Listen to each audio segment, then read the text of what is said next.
Jadi Izzuddin ini berdiri dimulai tahun 1999. Di mana pada waktu itu berkumpul kita semua, para ulama, kemudian para dai di rumah keluarga almarhum ya Ayah Ustadz yang di depan, yang sekarang sudah jadi TK. Kita berdiri di sana, kita rapat membicarakan untuk membuat sebuah lembaga namanya Dirosah Islamiyah Ma'had Izzuddin. Jadi kenapa ini berdiri? Ada beberapa keprihatinan pada waktu itu bahwa umat Islam membutuhkan sebuah lembaga di mana tempat mereka belajar Islam dan mereka langsung mendapat pembelajaran bukan sekedar ceramah saja, tetapi disusun menjadi sebuah kurikulum.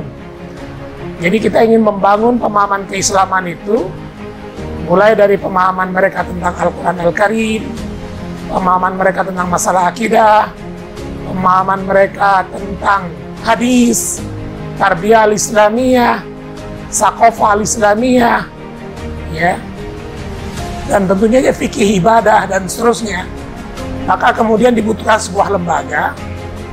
Di sana disusun sebuah kurikulum yang pesertanya bisa mendaftarkan diri, bisa dievaluasi, ada ujiannya, dan kita siapkan kurikulumnya.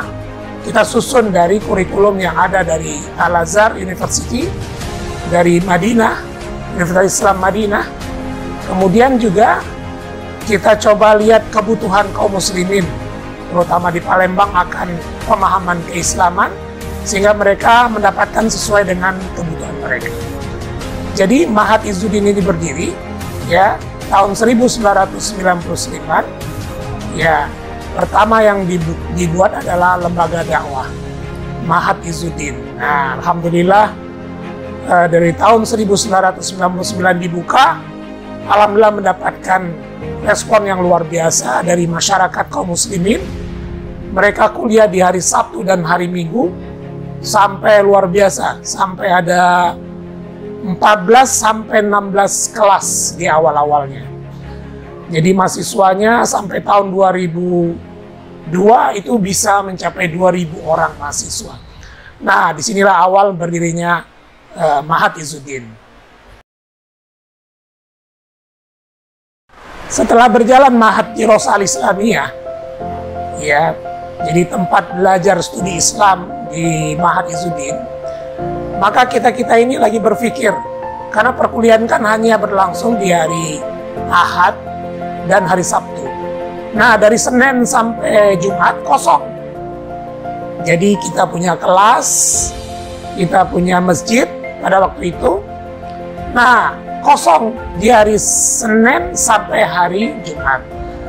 Makanya kita melihat di Sumatera Selatan ini pada waktu itu, kaum muslimin, terutama yang kuliah di Ma'had Izzuddin pada waktu itu, para orang tua sangat menginginkan adanya sebuah sekolah yang bisa memfasilitasi anak-anak mereka agar mereka bisa mendapatkan sekolah yang terbaik.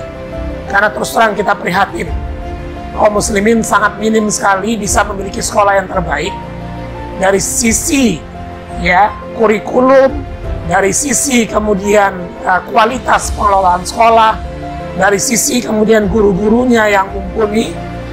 Karena tentunya kita menginginkan anak-anak kita dididik dengan cara-cara yang terbaik, cara-cara Islami. Nah, maka jatuhlah pilihan kita membuat sekolah Islam terpadu. Dan alhamdulillah di angkatan pertama tahun 2002 kita buka dulu SD-nya. Nah, tahun selanjutnya 2003 karena permintaan dari orang tua kita buka TK-nya. Nah, TK dan SD inilah yang kemudian berjalan. Lalu begitu kita menamatkan ya siswa kita SD, baru kita buka kemudian kelas untuk SMP.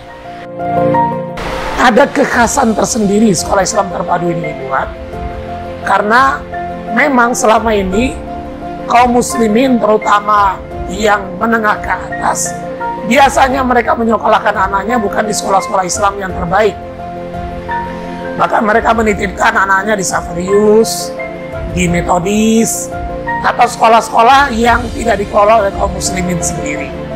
Karena mereka melihat dari sisi bahasa kurang, dari sisi kurikulum jauh. Nah, disinilah kemudian kita merasa tertantang, kita harus buat sekolah yang dimana sekolah ini bisa mengantarkan harapan dan keinginan dari kaum muslimin agar anak-anaknya ya dididik dengan orang-orang yang terbaik, dengan kurikulum yang terbaik, sehingga alhamdulillah itu juga mendapatkan sambutan yang luar biasa. Sehingga alhamdulillah sampai sekarang kita sudah membuka dari penitipan bayi, TK, SD, SMP, SMA, dan Mahadirosa yang tetap jalan.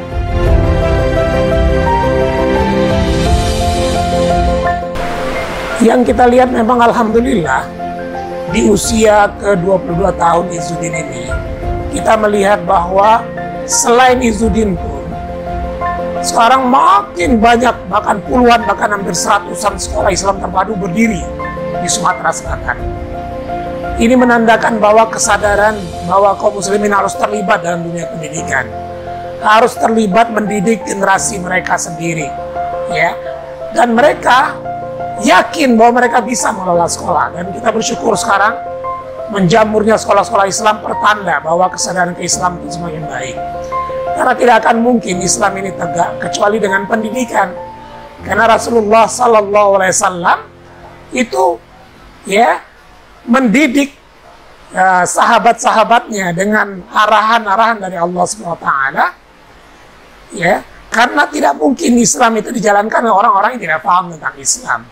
Makanya Rasulullah ihtimam bitarbiyah, ya, perhatian penuh mentarbiyah para sahabatnya dengan nilai-nilai dari Allah SWT. Nah, kalau tadi pertanyaannya kesan bagaimana yang didapat ketika mengelola lembaga ini, ya kita semakin optimis gitu. Selain lembaga-lembaga lain juga sedang berkembang, kita bersyukurnya apa? Yang pertama, ya, antusiasnya, ya, kaum muslimin terutama di Sumatera Selatan menyekolahkan anak di Izzuddin itu luar biasa. Bahkan kita ada 200 orang santri yang nginap di Izzuddin ini ingin menghafal Al-Quran Al-Karim. Dan kita bersyukurnya juga kita bukan sekedar bergerak di dunia pendidikan akademis saja. Bahkan kita sangat bersyukur anak-anak sekarang banyak menjadi penghafal-penghafal Al-Quran. Makanya sekolah Izzuddin ini punya moto, menjadi sekolah para hufaz, jadi keluarganya Allah di muka bumi ini, dan hidup mereka nanti akan bersama Rasulullah Sallallahu Alaihi Wasallam dunia maupun akhirat. Jadi kesan saya adalah ketika kita membangun lembaga ini mulai dari sesuatu yang kecil, sekarang jumlah siswa sudah 1.200-an lebih. Kita lihat bagaimana antusias kaum muslimin ikut bareng-bareng membangun lembaga ini luar biasa. Kita bisa bangun masjid sampai 4 lantai. Kita bisa bangun kemudian beberapa kelas lewat keterlibatan orang tua, ini luar biasa. Artinya kesadaran orang untuk berlomba-lomba juga untuk ikut serta membangun sekolah ini luar biasa.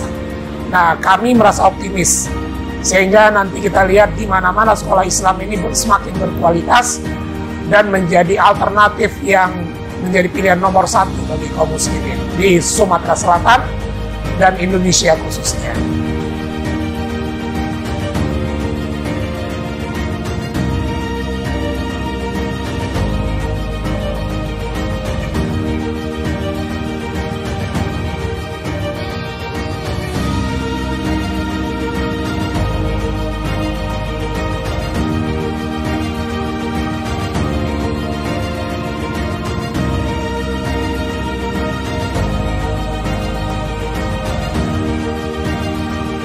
Ya, kita bersyukur kepada Allah SWT. Ini kita bisa berjalan seperti ini karena doa banyak orang, karena harapan-harapan yang banyak dari kaum muslimin, dan juga dikarenakan memang kerinduan yang luar biasa. Kita ingin menunjukkan bahwa orang Islam ini mampu mengelola lembaga seperti Izzuddin dan yang lebih baik dari Izzuddin ke depannya. Nah, kalau tadi pertanyaannya bagaimana? Jadi kita selain bersyukur kepada Allah SWT, Kita juga mencoba, ya pertama tentunya kalau kita ingin membangun sebuah lembaga harus punya visi misi yang kuat. Ya, maka Izzuddin ini kan dibangun dengan visi kita ingin menjadi lembaga, ya, lembaga yang mencetak generasi, yang mengenal Allah dan Rasulnya, yang mengenal sains dan teknologi demi kejayaan Islam dan kaum muslimin. Dan kita yakin bahwa konsep dari Allah inilah yang akan, ya, membangun semua peradaban. Karena sudah terbukti bahwa Islam inilah kemudian mengangkat derajat kaum muslimin di mana-mana. Ya, bangsa Arab yang tadinya jahiliyah Allah angkat dan Allah berikan kehormatan. Nah, apalagi kita. Jadi kalau kita ingin memilih, ya, manhaj, pola, maka pola yang terbaik adalah Islam. Dan kita bisa buktikan sekarang bagaimana sebenarnya Islam bisa membuktikan bahwa dia menjadi, ya, rahmatan lil alamin, menjadi alternatif membangun akhlak, membangun ketulusan, membangun keikhlasan, membangun silaturahim dan kasih sayang. Nah, Islam sudah mencontohkan di mana-mana ketika negeri Islam mayoritas, maka damai, tenanglah di sana. Nah, jadi makanya marilah kita mengisi waktu-waktu kita ini dengan mencetak generasi, dan tadi kita tempatkan memang orang-orang yang terbaik pada posisinya masing-masing. Disinilah perlu nantinya profesionalitas kita, meletakkan seseorang pada bidangnya. Terus yang kedua yang tidak kalah pentingnya adalah ketika kita duduk bersama di Izzuddin sini, mari kita belajar bersama. Tidak akan mungkin seorang guru itu hanya bermodalkan kuliahnya saja atau belajar yang lama saja. Guru harus sekolah juga. Maka di Izzuddin setiap guru begitu masuk harus komitmen dia sekolah. Maka di sini guru-guru menghafal Quran, setor hafalan Qurannya. Guru-guru ini kuliah Ma'had Dirasah Al-Islamiyah. Karena tidak akan mungkin guru itu akan mewarnai murid-muridnya. Ya, tidak mungkin murid-muridnya akan belajar bersemangat kalau guru-gurunya tidak belajar lagi.